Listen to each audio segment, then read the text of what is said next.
This plant's not behaving like any plant I've ever worked with. It was growing at one point 10 inches a day. And that was not our educated guess. That was not the gambling that people are doing in the back. In the plant world, what happened last night usually takes 3 to 4 days. It happened in 6 hours. So it is going against every plant rule that we all know. This is Amorphosphalis titium, also known as the corpse flower. He is about 8 years old.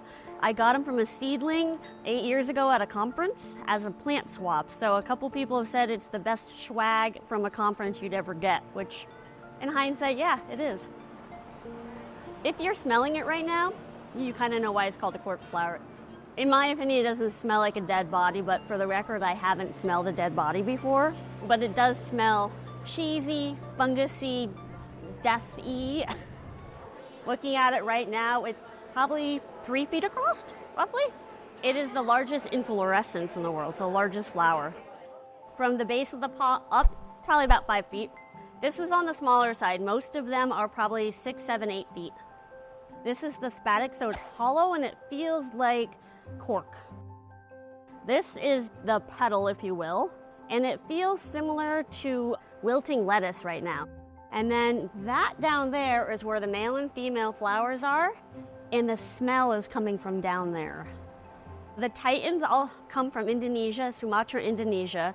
They are endangered, so there's about 1,000 roughly left in the native lands, mainly due to deforestation and palm oil production. These plants are male and female flowers inside, but they're incompatible. So in order to produce seed off of him, we would need pollen from another plant. They are mainly pollinated by carrion beetles and flesh flies. So this plant is intentionally trying to look like a dead animal. It is a perfect case of mimicry. And then it also smells so bad that all the carrion beetles and the flesh flies are like, yay, it's a dead animal, let's go after it. Birds and rhinos are also the 2 main seed distributors. Rhino, yep. We have different types of equipment going on here, collecting all the VOCs, all of the volatile organic compounds, picking up all the smells. It has probably 10 or 12 different compounds of smells. One is, I think, cadaverine. The other one is putrescine.